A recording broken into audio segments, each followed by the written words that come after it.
शुक्रवार 10 अक्टूबर को पुतिन ने एक और बड़ी गलती की और अब 50,000 रूसी इसकी कीमत चुका रहे हैं। उसने कीव में ऊर्जा पावर प्लांट्स पर एक बड़ा हमला शुरू किया। जेलेंस्की ने पहले ही पुतिन को चेतावनी दी थी कि अगर रूस यूक्रेनी शहरों पर हमला करता है तो मॉस्को अंधेरे में डूब जाएगा। ठीक यही वजह थी कि यूक्रेन की प्रतिक्रिया तेज और निर्णायक रही। अब 5 लाख रूसी लोगों के पास सर्दी झेलने के लिए बिजली नहीं है। लेकिन देखिए, यूक्रेन की प्रतिक्रिया यहीं नहीं रुकी। यूक्रेन ने रूस के अंदर हजारों मील दूर और भी ड्रोन भेजे ताकि रूस की सबसे बड़ी रिफाइनरी में से एक को तबाह किया जा सके, जिसे पुतिन ने सोचा था कि वह यूक्रेन की पहुंच से बाहर है। यह हमला क्रेमलिन के लिए एक संदेश था कि अगर पुतिन यूक्रेनी नागरिकों पर हमला जारी रखते हैं तो रूस में कहीं भी सुरक्षित नहीं है। अब रूसी प्रचारक इतने नाराज हैं कि वे यूरोप से यूक्रेन द्वारा रूस की अर्थव्यवस्था को हुए नुकसान का मुआवजा मांग रहे हैं। मुझे लगता है कि वे भूल रहे हैं कि यह रूस ही था जिसने यह युद्ध शुरू किया था। खैर, हम 10 अक्टूबर से शुरू करते हैं। यह पूरे देश में यूक्रेनी नागरिकों के लिए सबसे डरावनी रातों में से एक थी। रूस ने 465 ड्रोन और 30 मिसाइलें दागीं, जिनमें किंजल इस्कंदर बैलिस्टिक मिसाइलें भी शामिल थीं। उन्होंने कीव, जापोरिजिया, क्रीही और सुमी जैसे प्रमुख शहरों को निशाना बनाया। सौभाग्य से यूक्रेनी रक्षकों ने 90% रूसी ड्रोन और मिसाइलें मार गिराईं।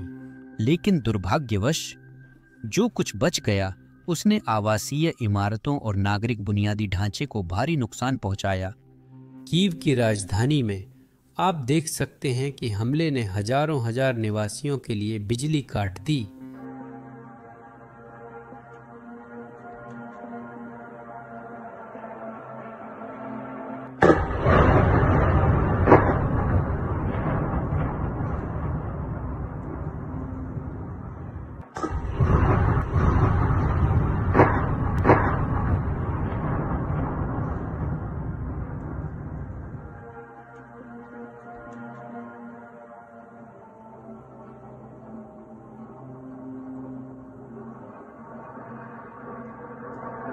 कीव में हमले में 12 लोग घायल हुए और शहर का आधा हिस्सा बिना बिजली रहा।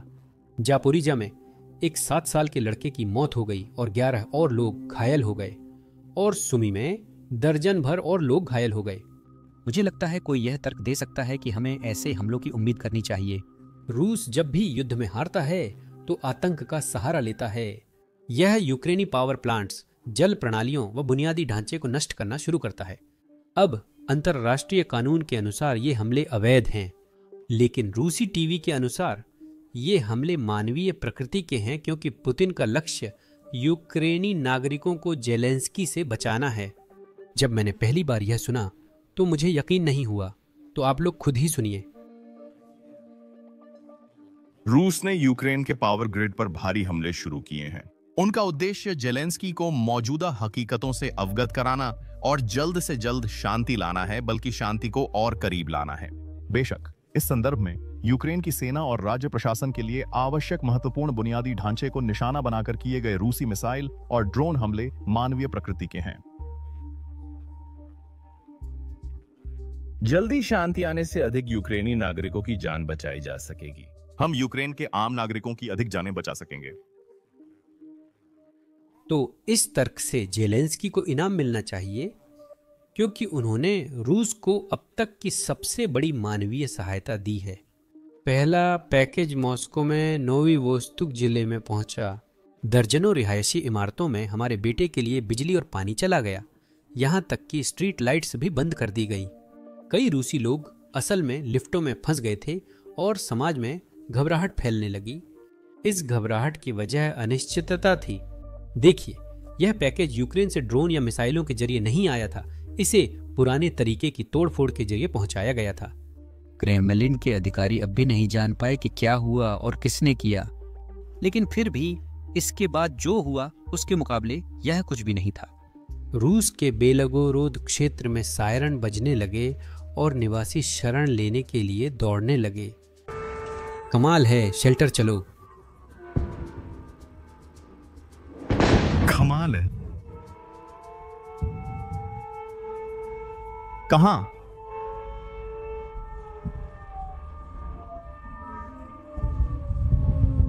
कमाल। नरक।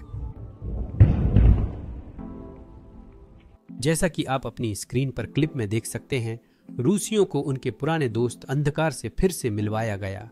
मैं ऐसा इसलिए कह रहा हूं क्योंकि यूक्रेन ने पिछले 2 हफ्तों में इस क्षेत्र को 3 अलग अलग बार निशाना बनाया है। हर बार दसियों हजार रूसी बिना बिजली के रह गए, लेकिन इस बार यूक्रेन ने एक कदम आगे बढ़ने का फैसला किया। इस बार उन्होंने मुख्य पावर प्लांट को निशाना बनाया।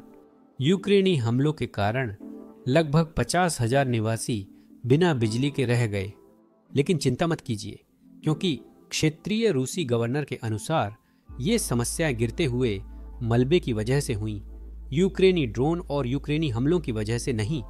उसी गवर्नर ने यह भी कहा कि निकट भविष्य में रोलिंग ब्लैकआउट की संभावना है। फिर भी इसका यूक्रेन से कोई लेना देना नहीं, ये रूस का भी मामला है। लेकिन यूक्रेन अब भी नहीं रुका। कुछ यूक्रेनी ड्रोन नए दोस्तों की तलाश में गए थे। बताओ, ड्रोन बनकर तुम कहां जाते? अगर तुम्हें दोस्त बनाना है तो तुम एक ड्रोन बनाने वाली फैक्ट्री में जाओगे। यही ठीक उन्होंने रूसी कब्जे वाले डोनेट्स्क में किया। उन्होंने एक रूसी फैक्ट्री का दौरा किया जो FPV ड्रोन, अटैक ड्रोन और यहां तक कि गोला बारूद के उत्पादन के लिए जिम्मेदार है।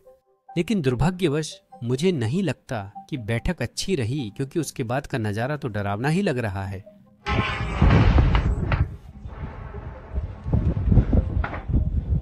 विताली, ये तो कमाल है।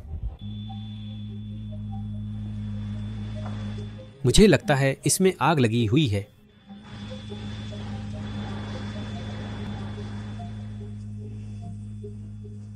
कुछ रूसी समझ नहीं पाए कि क्या हो रहा है, लेकिन उन्होंने फिर भी इसे पोस्ट करने का फैसला किया।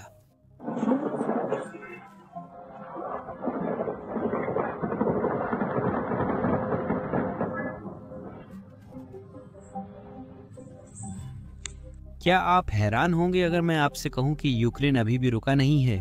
और यह आखिरी ड्रोन हमला असल में पुतिन के लिए एक संदेश था, जिनके रूस के दूर दराज गांवों में महल हैं। क्योंकि आप जानते हैं, उन्हें क्रेमलिन से भागने की आदत है। यूक्रेन ने एक लंबी दूरी का हमला किया। इस बार बासनेव उफारोलोव तेल रिफाइनरी को निशाना बनाया, जो यूक्रेनी सीमा से 1400 किलोमीटर या लगभग 1000 मील दूर स्थित है। यह रिफाइनरी रूस का सबसे बड़ा रिफाइनिंग हब है, जिसमें 3 अलग अलग संयंत्र शामिल हैं और इनकी संयुक्त उत्पादन क्षमता प्रति वर्ष 24 मिलियन टन है। यह क्रेमलिन के सबसे महत्वपूर्ण ईंधन केंद्रों में से एक है, जो रूसी सेना को पेट्रोल, डीजल और अन्य उत्पादों की आपूर्ति करता है। रिपोर्ट के अनुसार कच्चे तेल डिस्टिलेशन यूनिट के पास आग लग गई, जिससे संयंत्र का एक हिस्सा बंद हो गया। ऐसी गहरी पिछली पंक्ति के बुनियादी ढांचे पर हर सफल हमला रूस की लॉजिस्टिक्स को और कमजोर करता है और उसकी वायु रक्षा प्रणाली की सीमाओं को उजागर करता है। और आप जानते हैं, रूसियों के लिए ये रिफाइनरी को हुए नुकसान लगातार बढ़ते जा रहे हैं, क्योंकि रूसी टीवी पर लोग जो प्रचारक हैं अब यूरोप से पैसे की भीख मांग रहे हैं ताकि यूक्रेन द्वारा नष्ट की गई सभी रिफाइनरियों के लिए मुआवजा मिल सके। इसे आप खुद सुनिए। यह इस वीडियो में एक हास्य राहत की तरह होगा। मुझे लगता है अब यूरोपीय देशों, बेल्जियम, यूरोक्लियर को खुलकर और सार्वजनिक रूप से कहना चाहिए कि आगे क्या होगा। जब रूस यूक्रेन को पहुंचाए नुकसान का मुआवजा लेगा, तब जब्त रूसी संपत्तियों की राशि उसमें जोड़ी जाएगी। आप जितना ज्यादा जब्त करेंगे, उतना ही ज्यादा मुआवजा हम यूक्रेन से मांगेंगे। उन्हें अपने जोखिमों की गणना करने दें और सोचने दें कि हम पैसे कहां से लाएंगे। आखिर में हम ओडेसा में ओपेरा और बैले थिएटर या जो भी होगा ले लेंगे। हम उस चीज के लिए क्यों भुगतान करें जो पहले से ही हमारी है? और क्या यूक्रेन क्या मुआवजा दे सकता है? बेल्जियम देगा, फ्रांस देगा, नीदरलैंड्स भी देगा। ठीक है, हम बेल्जियम और फ्रांस के पीछे चलते हैं। हमें पता है इसका अंत क्या होगा। हम पीछा करेंगे। इसे एक सैन्य न्यायाधिकरण में उठाएंगे। हाँ, हेग में, डोनेट्स्क में। आज के लिए मेरे पास आप लोगों के लिए बस इतना ही है। अगर आपको ये अपडेट्स पसंद आए हों तो नीचे दिए गए लाइक और सब्सक्राइब बटन को जरूर दबाएं। हम साल के अंत से पहले 2 मिलियन सब्सक्राइबर पाने की कोशिश कर रहे हैं।